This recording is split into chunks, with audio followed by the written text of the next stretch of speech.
Now we're live. So Yahoo Finance. Oh no, yeah, it did. It did jump though. It jumped. Wait, is it jumping right now? No, it jumped yesterday. Okay, or it jumped this morning. It jumped from a close of $207 to today's price is $251. A Coinbase stock. Yeah, so that is up 21% today. And I think I thought I saw a headline that it joined the S&P 500. Now Coinbase is one of the top 500 companies in the US. Wow, that is nuts. Yeah, joining the S&P 500. That's got to So, be crazy so for now people so now people that just buy the S&P 500 are actually supporting crypto, even if they they're don't know it. they're getting exposure at least to a debt, which Exactly. is super cool. Exactly. And yeah, the more the crypto and Bitcoin economy grows, the more it becomes mainstream and acclimated into the everyday economy of everyday people. And So yes, I what we're what's up? just we're just gonna welcome anyone watching because now we're live. We got Today we'll be talking mainly about Bitcoin and crypto in large part as well. yeah. This is I'm feeling like I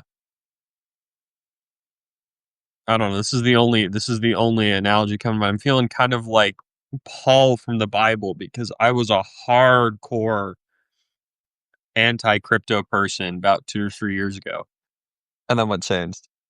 XRP survived, so So you were very like bearish on XRP, and then the more it didn't die, the more you're like, hey, maybe there is something here.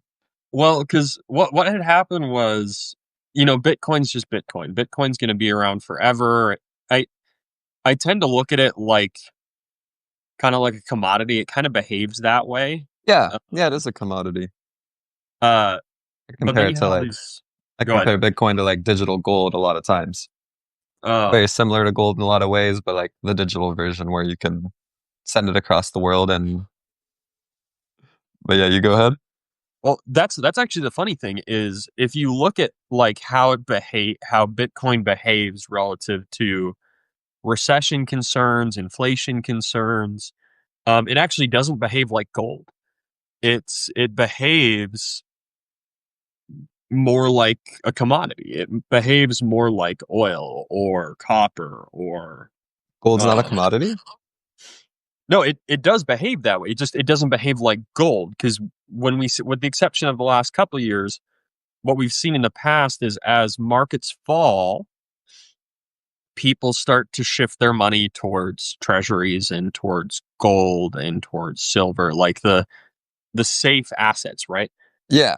Bitcoin, it's not super correlated to the volatility index, the VIX, and it tends to follow the market a little bit, especially in the last couple of years. And who knows, maybe that's because people like Robinhood and Webull have started accepting investment and brokerage services for crypto, that now it's behaving more like that because people see it as the A new risk. thing. They It see moves a lot more. What? they see it as like a risk on asset. Whereas yeah, Yeah. like it's still not looked at as like a safe haven asset. Yeah. Even though it kind of, Is. we didn't see, um, and I'd have to go back and look at the data to support this, but from what I saw, I didn't see as big of an exodus from crypto as I did from treasuries and stocks about a month ago. You Yeah. did see some, um, but you didn't see as much movement as you did from the other assets. So that is kind of the weird thing is, everyone says that it's digital gold and it behaves a lot more like digital oil, which is so bizarre. Yeah. Well, I kind of also see gold as like a commodity. You would say Yeah. gold is not a commodity? I I'm gonna default to people like Jim Rickards on this one. It's kind of Yeah. how I believe the same thing. You talk to someone like Jim Rickards, and I know he's got the gold bug, like a lot of finfluencers do, um, and older economists as well. but I see gold as a currency hedge. Yes. That's So, because yeah, that's how it's functioned. Like, I mean, yeah, my bit of my story is I kind of eventually came to Bitcoin because I was so concerned and worried about inflation. mhm, And studying like the history of money, there's been like hundreds of paper government currencies that existed. They've all eventually gone to zero because of hyperinflation. And gold was always right there to fall back on for thousands of years.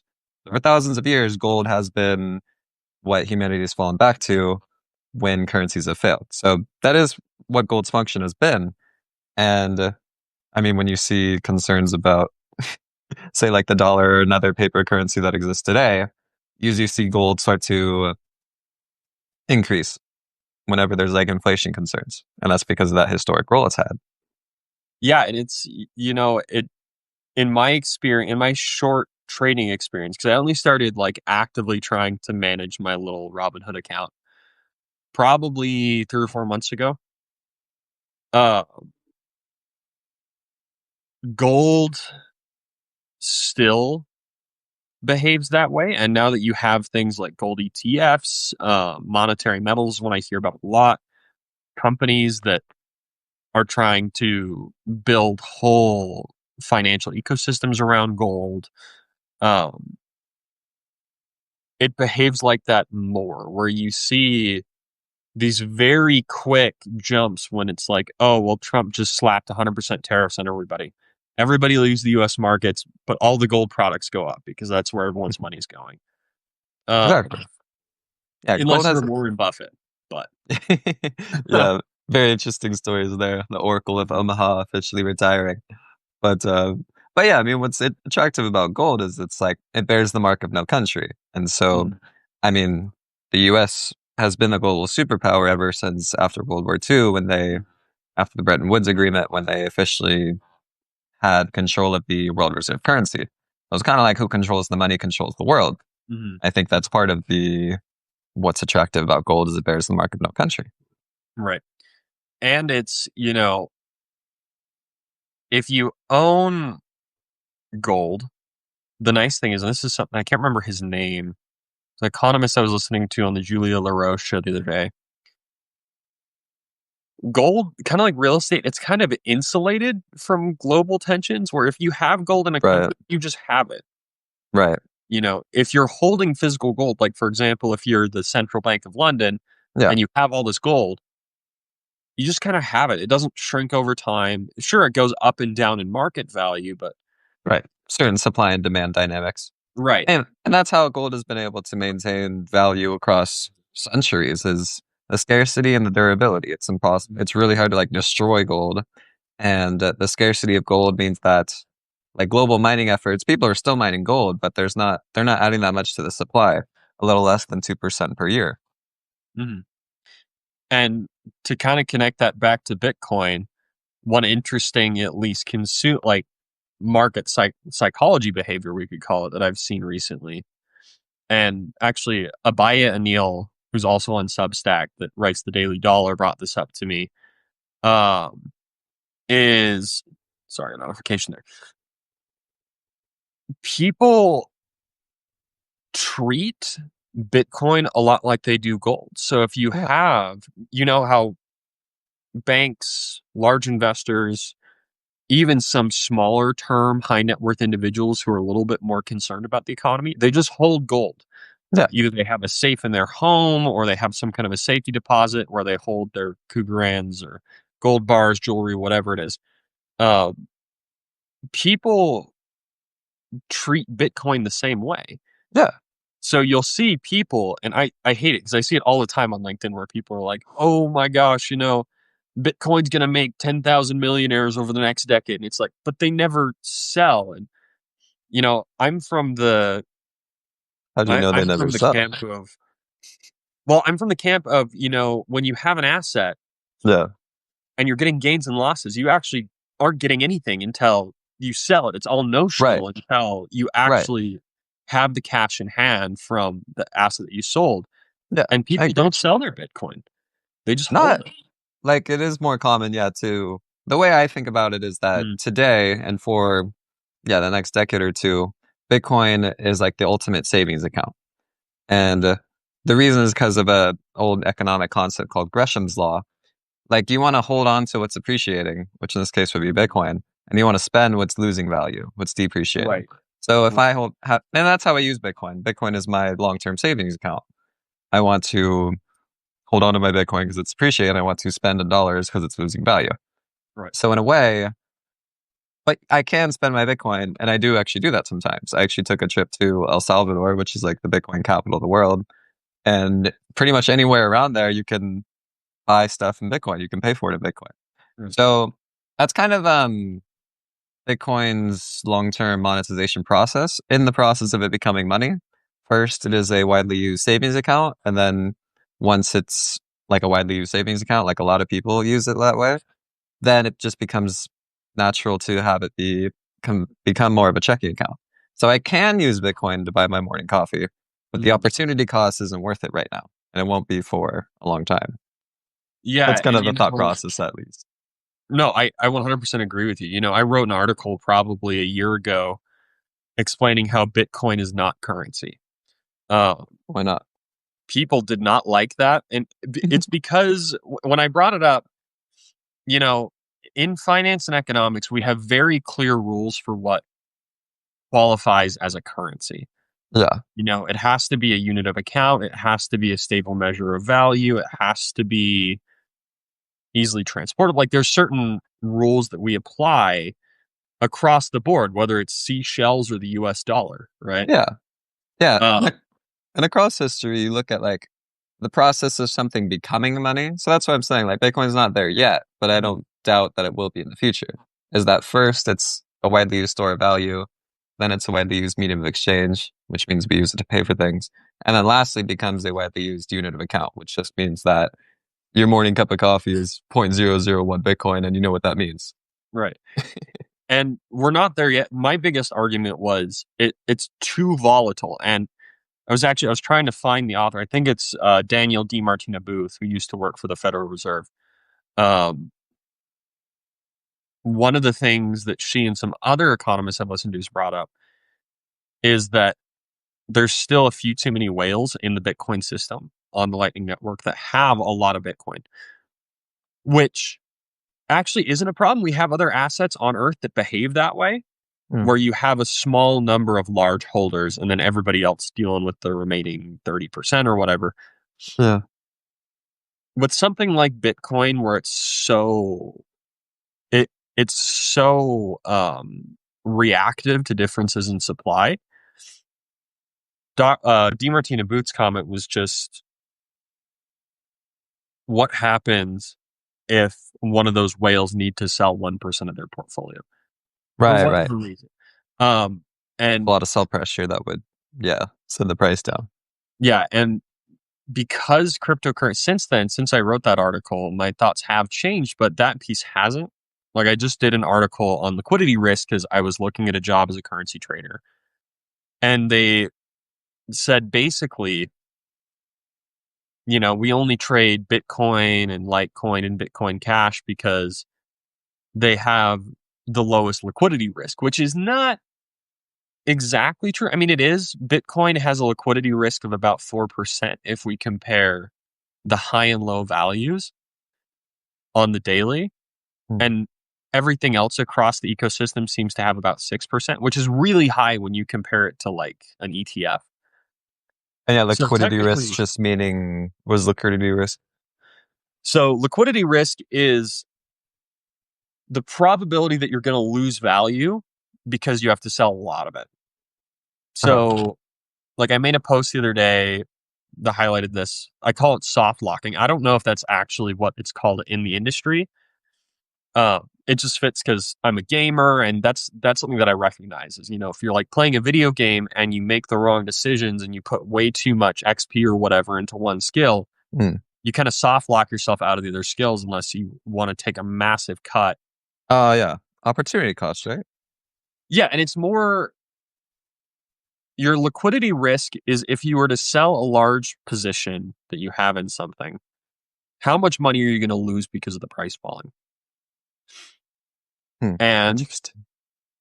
you know, based on, again, the highest price point of the day and the lowest price point of the day, if we look back over the last, what did I use? A year? Last 300 days? You can expect about a 6% risk. That doesn't mean it's always going to happen or that it's guaranteed that you're going to lose 6% of your value. But if you have someone who has, say, 1% of the total Bitcoin supply or 10%, and they go to sell a portion of that, they're going to lose value because they're adding a lot more liquidity into the system than there was before. The same way where if Jeff Bezos or Elon Musk or Mark Zuckerberg, if they were to sell even like 1% of their portfolio, or worse, if they were to fire sale, it would move the price in drastic ways. Yeah, definitely. So, but there's things that are happening kind of in the back end that I've since learned about that could change that for crypto in the future. You have people making deposit insurance companies. Yeah, You have people creating additional coins that are built outside of the Lightning Network or outside of the Ethereum or the Solana network. So there's going to be other options moving into the future. So I actually agree with you there that in the future we could see a wider adoption yeah. That's with something that I Bitcoin payments. Yeah, that's something that I saw not long ago is that someone compared Bitcoin to like a modern day Manhattan Project. And the basis behind that being that the Manhattan Project, which had to like build an atom bomb, it Mm, it attracted the smartest minds in the world to come together to build this project. And that's kind of what Bitcoin is doing. A lot of the smartest minds in the world are seeing the opportunity with Bitcoin and working to improve it. So we do both agree that yeah, the volatility and some other things are still contributing to Bitcoin being young and immature in some aspects, but mm. attracting the smartest minds, a lot of people see a lot of potential here. As yeah, do I? Yeah, and I think truly right now I think it's an infrastructure problem.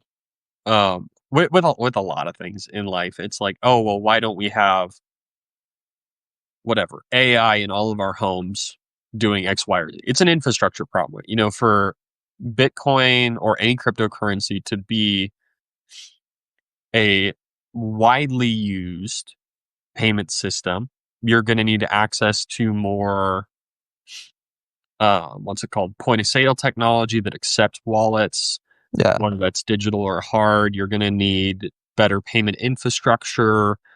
I just did make see. just Hmm? making the user experience a lot more seamless and easy and simple. Yeah, and I know some people hate this, but I think the know your customer laws are actually necessary, since financial systems in reality are based on trust, and the trust list does sort of work. I guess it doesn't necessarily. You don't necessarily need. Now that I think about it, you don't necessarily need know your customer laws if you can be fairly certain that you're not going to get a flood of bad actors. So I guess it's less about knowing your customer and more, do we have the protections in place to protect against something like a hawk, like the hawk coin, or whatever their insert whatever the rug pull coin that you can think of. Like Trump coin. you know Actually, Trump coin, if you ever want, like, in since 2025, right, because that's when it came out, if you want a really interesting indicator of what's about to happen in like the next 48 hours, something I've noticed is like 3 or 4 times in a row now, right before something positive for Trump comes out, Trump coin rallies. Really It's the interesting. weirdest thing. It happened before the China tariff pause. It happened before the 90-day pause, and I know because I had invested in Trump coin testing that theory beforehand. I had lost value, and I ended up making money on that because of the 90-day pause. So yeah, for anyone who's watching who is looking for kind of the alternative indicators, is what I like to call them. Trump coin is a really good indication of Trump's about to do something newsworthy. And I don't know how they're getting there. I don't know if every single one of them is just plugged into his Truth Social, or you have a lot of people in the White House who own. Yeah, just in the know and that they kind of buy it Yeah, right before it does something. That actually kind of feels like it might be more accurate just because but everything around Trump coin, like, well, Trump coin is in its at its ethos just a meme coin, which kind of means like there's nothing valuable that's actually backing it. It was kind of just Mhm. started to be a thing. And so people buy it and it's very related, connected and controlled by Trump, which like he who controls the money controls the world, doesn't really benefit people who buy it, but more people who control it. So Yeah, there's a lot of potential for a lot of people to lose a lot of money through that. So yeah, that's what I was saying when it came out to people. yeah. And for anyone who's watching this, if you have anyone ever tell you, "Oh, you should go invest in," I don't know, let's just make up a meme coin on the spot. We'll call it Freedom Coin. Just like a bunch of memes of George Washington, or whatever. You should be very concerned if you're looking to invest in the crypto space. And I'm not your financial advisor. From what I understand, financial advisors actually can't really give solid advice on crypto because it's too new. We don't have a lot of rules about it yet. Well, it's more about the studying and like understanding what it really is. So it's more like do your own research and I say to people like learn about it, study it before you like buy it. And my biggest advice would be is just like an average person, don't be someone's exit liquidity. Exactly, yeah. Which just means that if you see some influencer on social media talking about some coin like this thing's amazing, they might be looking to sell and then you go and buy, that makes it raise the price and then they sell and then you're left holding the bag. Exactly. Exactly. Uh, So okay, so then comparing to Bitcoin and why Bitcoin's different. So yeah, we were kind of talking about the difference between like commodity and security. And Bitcoin is kind of classified as a commodity and all the other cryptocurrencies are more classified as securities. we'll see. Because you probably noticed this if you're pretty plugged into crypto. The SEC lost their lawsuit trying to reclassify cryptocurrencies as security. I They've thought been they trying were for all a while. originally kind of classified as securities, all except Bitcoin. As far as I understand, in fact, let's go fire up the chat GPT just to see if I'm uh Yeah, the main difference, a security being like something that you invest in with the expectation of profit. So like all stocks are yeah. securities, commodities are more things that just are things that exist, like oil and wheat and corn, and you can kind of put gold in that category. Hmm. More driven purely by supply and demand dynamics. Okay. So this is what and the reason why I bring this up is, the reason why my feelings about cryptocurrency changed is why I thought XRP originally was going to fail was because the SEC was suing Ripple Oh yeah, because they were saying that XRP was an unregistered security. right, right. Um, and they lost that as far as I understand, that lawsuit has not held up in the courts. Um, Judges are basically saying, well, you actually can't assume this is a security, even though if you have companies at ICO, that makes me consider it a security. If you're having a Yeah, exactly, a large public offering exactly. of your joint stock, then it would be a security. But Yeah, so I um, think that's strong evidence. I mean, yeah, so we're talking about like the government kind of debating how to classify it. right. I more look to like we are independent free thinkers. What Hmm. do you think it is based on like your experience? Behavior tells me everything else behaves like a security. Yeah, You right. know, XRP is a little bit more weird, where it just kind of stays where it's at. It doesn't shift nearly as much as some of the other coins do. It does have about the same 6% liquidity risk. So it behaves more like a security. So that's where I'm leaning to. But as of right now, just for people who are watching, we don't have a legal distinction that cryptocurrencies are securities, as far as I'm aware. Oh, Uh, I was pretty sure it was classified as a security. Might have been like a year or two ago, but Bitcoin was classified as a commodity, setting it apart from the rest of crypto. And yeah, just talking from my own experience. So I first bought like five different coins in 2021. I didn't really know the difference between any of them, just kind of throwing out money at the wall and see what sticks. And then in 2022, I lost some of the crypto I had because I was holding on a platform called Celsius. And Mm. Celsius was kind of similar to what happened with FTX, like a lot of fraud going on behind the scenes. And yeah, just kind of lost money out that way. And that was kind of the event that kind of helped me understand because I was also doing my own studying and understanding what all the coins were and meant. Um, that event was what clicked in my brain that Bitcoin is not crypto and Bitcoin is kind of different than the rest. It behaves differently, and you know that is one of the really interesting things about, and in my mind, the genius behind Satoshi, assuming he exists at all, is that it does behave differently. Yeah. You know, it has 2% lower liquidity risk. It doesn't, it seems to be like inoculated against all of the nonsense that happens in the crypto ecosystem Yeah. where, like you said with Celsius, there have been lots of them. We just had, I don't know if it was how exactly the attack happened, but there was a massive attack on a DEX not too long ago. And now North Korea has a whole bunch of crypto that they stole from other people. I think it was Solana that they stole. Maybe it was Bitcoin. I don't remember exactly.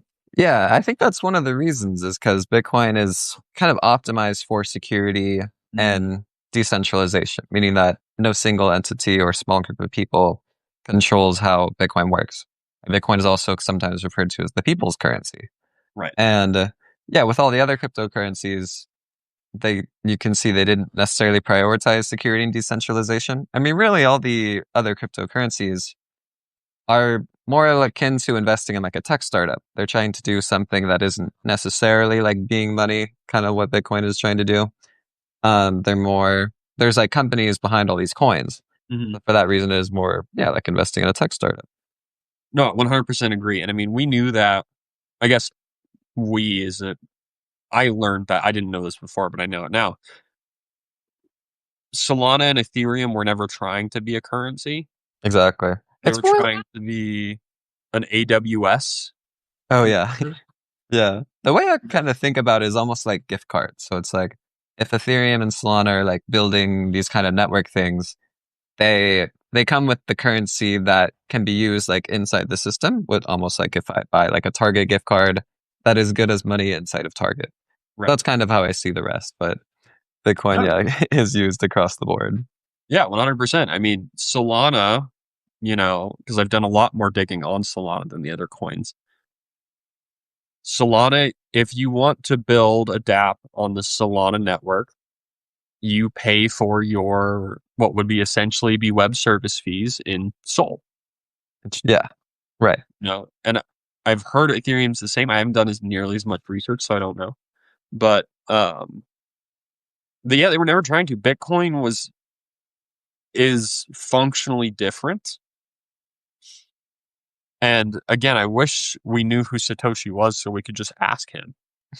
But you can actually read Satoshi. I know I have a friend who I've tried to teach about Bitcoin. He can't get over the Satoshi Nakamoto thing. But Yeah, I'm like, he's published so much writing. Like I have a book called The Book of Satoshi that chronicles literally everything that he's ever published. And so it you was like, can understand a lot of what Satoshi was doing. He explains all the reasoning behind why Bitcoin was made. And like you don't necessarily need to know who Satoshi was. And one of the best things he did was that he just left and walked away and allowed Bitcoin to stand on its own merit. mhm. Because if we did understand who Satoshi was, we'd be more attacking the person versus like attacking the project. Right. And I think I think you're right on that, where there would be a good chance if we did know who he was, it would Because yeah, be. because why do you want to know who Satoshi is? I just like to pick his brain to know his reasoning about Oh what yeah, he was thinking. And again, I'm so fascinated because it does behave so differently.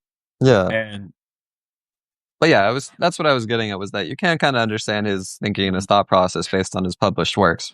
One of my favorite quotes of Satoshi Nakamoto, it's right to give the context. He's the guy who kind of created Bitcoin, not alone, but with some help. But he was kind of the mastermind behind it. Mhm. Was he said the root cause of, or something about like the cause of currency.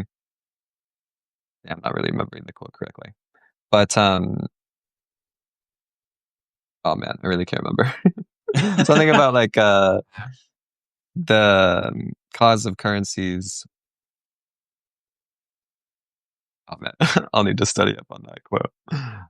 It's a really good quote. It was oh, is that it operates on trust, and the history of money and banks shows us that the breach of that trust comes up all the time. Yeah, can you look up that quote, like the root Sure. cause of currency or something? The cause of currency. Something about like breach of trust. Nakamoto. We'll see if we can find it really quick. Um,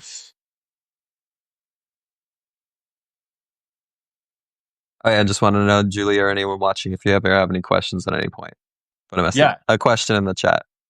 anyone who jumps in, like, feel free. So as it turns out, there is the Satoshi Nakamoto Institute, that is just a database of his quotes. Let's see if we can find it. The root. Here we go. So this is from Bitcoin open source implementation for P2P currency paper in 2009. The root problem with conventional currency is all the Yeah, trust that is required to make it work. The central bank must be trusted not to debase the currency, but the history of fiat currencies is full of breaches of that trust. yeah, that was the quote I was trying to remember. Yeah. Which is 100% true, unfortunately. You know, one of the things that I kind of knew, but as I hear more voices, seems to be more and more true, is typically a central bank falls in one of two situations. Either, at least it has for a long time. I'm sure it didn't start this way.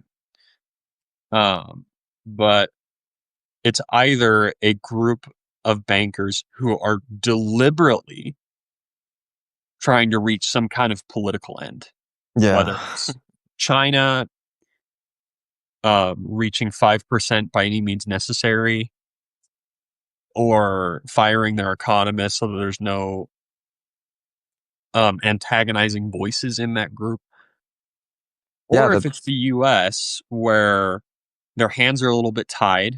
Congress sets their mandate, Congress sets what they must do, and Congress has no interest in protecting the buying power of the United States currency, even though they should. they should, but it's kind of in direct like opposition to servicing their debt through inflation. So like inflation is good for Yes. the government because it helps them Yeah. pay off debt. Inflation is Ex- not good for the saver. Yes. So right, so kind of bringing this into like yeah, the everyday person's situation. Um, talking about the cost of living crisis, one of my favorite topics to talk about. So yeah, a lot of people today, yeah, having struggle financially. Debt is kind of the mainstream for people now, and yeah, from my perspective, that's kind of how I see it. Like the banks, debt, and inflation. Well, inflation is good for the government because of all the debt they have, but that Mhm. kind of trickles down to everyone else, where now everyone the cost of living is what it is. It's hard to afford the cost of living without relying on debt, kind of because of all the debt that the government holds. And right, talking about the banks, like the banks are kind of this extension of the government, Mhm. going back to yeah, World War II, Bretton Woods Agreement, U.S. dollar is the world reserve currency, so the U.S. is kind of the world superpower, and oh man, it just makes me laugh sometimes because um, banks talking about like fractional reserve banking, the banks don't have necessarily have all the money. They loan out a percentage of the money, and then even more debt gets flooded the system, which just increases the cost of living. But we don't actually have a non-fractional reserve bank. There's not something like that that exists, Mhm. and that's part of the philosophy behind Bitcoin as well. Is that there will only be 21 million Bitcoin that will ever exist, and the ledger is distributed to anyone. Like I can look up where any Bitcoin is at any given moment, Mhm. And you can kind of see that it is a full reserve system. And Right. so before Bitcoin, we didn't really have the optionality to choose something like that or to even choose a different currency. Mhm. Now with Bitcoin, it kind of gives people the option to choose a different money. Yeah. And in the future, it's also going to give us the option to choose alternatives to some of the other sticking points, I believe, with modern economies, some of the things that cause the most pain. Like I said, I know a man personally who right now is working on a decentralized insurance Uh, platform for Bitcoin. yeah, I've Uh, seen that too. Jeff Glassman, really interesting guy. But that's his whole philosophy behind it, where he saw all these major attacks, all of these, really security failures of dexes specifically is where it seems to happen most. Yeah, you get the odd, what do they call it? Pig butchering scam here and there. But most of the time where you see you know, $100 million of Bitcoin was stolen, it was on something like Celsius, where there was a Right. security flaw Right. Bitcoin and a bad itself has actor. never been hacked. It's been like the platforms where people have held Bitcoin. Right. Um, which I think in the future we're going to see more of that. We're probably going to see more. We're going to see more of what? Like, We're gonna see more platforms that are patching those holes, and because they're patching the holes, we're gonna see more innovation that broadens, hopefully, that broadens payments and payment systems across the globe. yeah. Yeah. And so Um, the focus of this live is to talk about Bitcoin being that innovation of mm, payments. So, right. yeah, to talk about like the everyday person, like, why should the everyday person care about Bitcoin? My answer is that it survived. So, Yeah. and maybe, hopefully, this doesn't sound too jaded. Um, Someone asked me the other day, why is the US the reserve currency and why will they stay that way in my I don't, mind? I don't think they'll stay that way. The I history is that the last like five world reserve currencies have an average lifespan of like 100 years. So after about 100 years, then it changes, which I think is, yeah, but keep going though. so and this is kind of my answer, right? The US was the only option after World War II. Right. Yeah, that's We true. Everything survived. else was devastated. And US since was really in the then, best shape. there is no one else. Yeah. And for the last really since World War II, probably at the very least since 2000 or 2008, there has been no one else. You're gonna go. What are you gonna go do? You're gonna go use the yuan or the yen Right. to finance. However, do we say last time 140 trillion dollars in debt Of the world or of of the the, world, yeah, where something like that. 70 or some odd percent of that is U.S. is denominated in the U.S. dollar because it's stable. Assuming Bitcoin, The if most we can stable. get Bitcoin's liquidity risk to like 1 or 2%, um, it will be a competitor. Yeah. No, it's So I saw this interesting chart that Bitcoin's already the 11th largest currency in the world. yes, And like I think the Brazilian real is like number 10 or something. And so you think about that, it's actually pretty impressive that it's already Mhm. like climbed so high. And yeah, the growth rate has been steady. It's been volatile, but the it keeps growing year over year, or like also has the 4 year cycle going on. So if you measure any 4 year period, Bitcoin continues to grow. But yeah, that's my expectation is that Bitcoin probably cracks the top five in the next like top five largest currencies in the world, maybe the next 10 years. And I mean, it's just interesting because Bitcoin is appreciating and all the other currencies are depreciating. So you just follow the trend. And at some point, Bitcoin might even take the number one spot, in which case, yeah, we're talking about like global reserve currency status. Which again, the reason why I have a hard time believing that it will reach in the current space, obviously if you Yeah. think about anything in economics and finance, we have to remember short run and long run. Yeah. In the short run, it moves too much. Yes. The volatility is still right. And so, yeah, is it a lot more stable than it was when some dude paid 10,000 Bitcoin for a pizza? Sure. Fun Uh, times. Bitcoin but Pizza Day. I think we just passed it, or it's coming up actually. The anniversary of that day. It's in May uh, sometime. is it three? No, that's not right. We are in it. Okay. Anyway, but it has survived. Yeah. I I, saw. I think that's how a lot of people always like, oh yeah, Bitcoin, it's easy to dismiss when you first learn about it. But the more it continues to not die, now then it forces people to, oh, maybe there's something here. I think that's what most people, yeah, they kind of like view it, but kind of dismiss it. And then the longer it continues to be a thing, then that motivates them to look into it or learn about it. That's kind of what you're Well, talking about. yeah, exactly. And that it's kind of a jaded viewpoint, but I think at the end of the day, maybe that's is some of my jaded sentiment coming out. But if something doesn't die for long enough, it will be successful at some level. Exactly. No, that's You very know, true. there's no guarantee it'll be a meta, or there's no guarantee it'll be a US dollar or gold or what have you. But if it survives long enough, and especially if we get a major recession, because that's the other thing that some of my professors reminded me of this year as I was writing some of my articles, men that are way smarter than I am.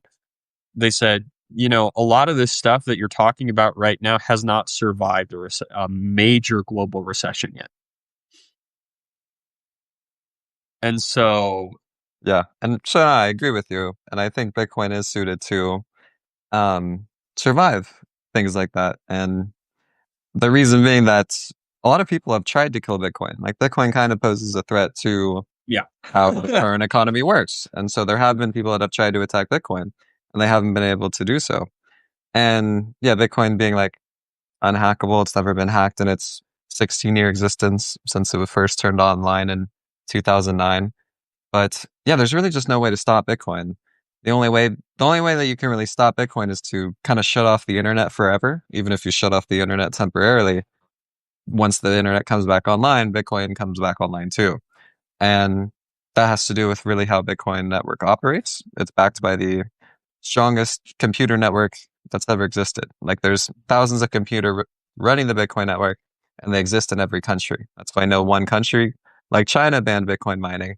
And a lot of those miners just picked up their miners and went elsewhere. A lot of them came to the United States, specifically Texas, which Right. was kind of funny. But yeah, I mean, Bitcoin is really hard to kill. Yeah. And I don't really see how anyone can really do it. People ask like, what are the risks to Bitcoin? And I mean, like, aside from like the volatility, I don't really see how Bitcoin can be stopped. So I mean, Well, talking about it, yeah, not dying, I kind of see Bitcoin not dying for a long I time. agree with you. And, the next major recession will be the biggest test. Yeah, good point. Um, who survives whatever is coming down the pipe? And there is something coming. I know you and I've talked about this before. Where it's like, Yeah, oh, no, well, there we is. keep kicking the can down the road. Yeah, Something is coming. right. Yeah, And politicians love to kick the can down the road, but you can't do that forever. So yeah, we're in agreement on that one.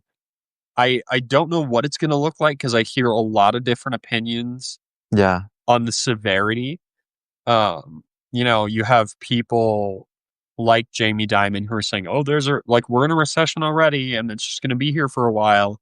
I've kind of said that too. Yeah, You have some people, some economists and experts saying, "Oh, well, it's coming and it's going to be bad," and then you have people like Jim Rickards of the world who are like, "No, the numbers that we're seeing in terms of employment, credit risk, credit spreads, this will be worse than 2008." So it's hard to tell exactly how bad it's going to be, but something is coming. yeah, Uh, I agree. And yeah, no, what one of the things I think about it, well, yeah, I do think I'm still developing my own opinions too, but I do equally think it will be bad and transformative. the one risk that we can't ignore, though, which I think we are slowly solving, thankfully, because at least in the democratic free market economies, we're seeing a shift back towards nuclear and other sustainable power sources that make power insanely cheap. Sure. Uh, Bitcoin has a power problem. You lose power across the globe. You lose the internet. You lose the computers. You lose. Right. The That's what ledger I, still exists. The data is still there, but you right. can't access it. So that is a major weakness we have to worry about. Right. And I think a lot of people don't see that as a weakness, but that is a Well, weakness across the financial system as well. yeah, exactly. That's not anything to do with Bitcoin. That's kind of, I mean, Uh, that's really just society. Like society has become very dependent on the internet and yeah. electricity and things like that. And So go ahead. I was just saying, like, yeah, I mean, so you're right. If Bitcoin fails, it'll be like because the internet turns off. But like in the world where like there's like a global blackout, we might have like bigger problems. Right. Um, Similar, and again, it's a very similar argument to why you were right and I was wrong when it comes to investing in the U.S. stock market, for example, where like Mm, if the U.S. market goes down, so does the entire economy, right? So it's one of exactly. those cases, but especially in a world where we're operating on a 20-year-old or sometimes a 100-year-old power grid with outdated coal plants and outdated natural gas firing plants. That is something that's I believe is worth thinking about. And Yeah. it's why, in my article and looking for bulls, I said like where one place where we're going to see the billionaires in the next 10, 20 year span is taking on the power problem.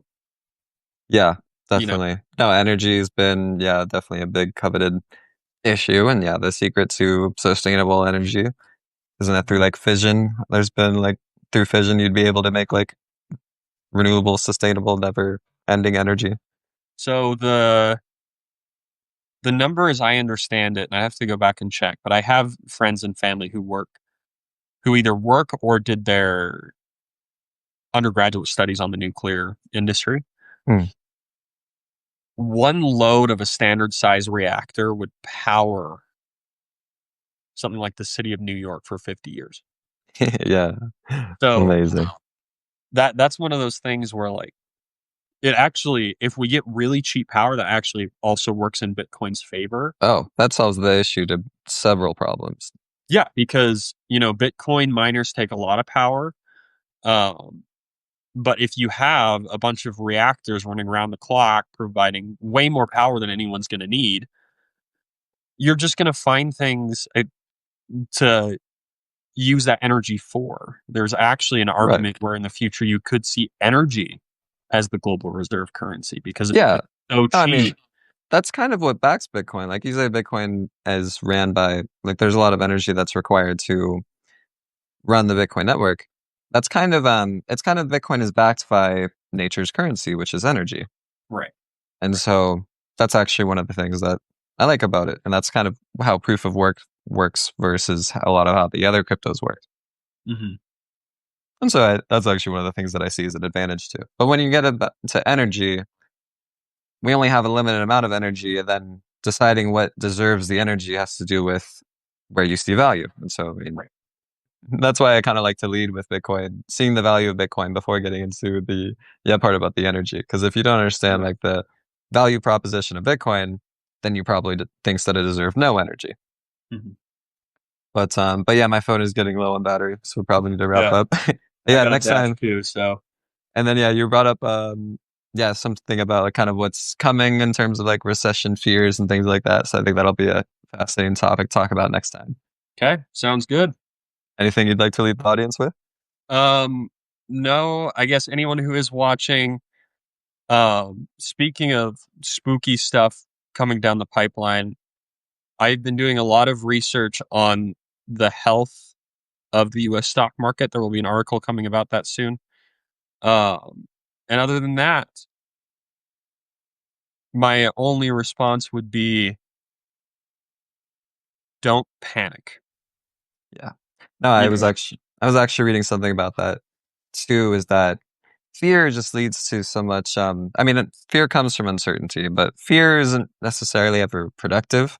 And I actually saw something recently about how fear is kind of like the work of the devil. And so like yeah, giving into fear never really helps anything. giving into, so choosing something like in that context, choosing faith over fear, believing that things will work out is how we eventually get things to work out and solve our problems.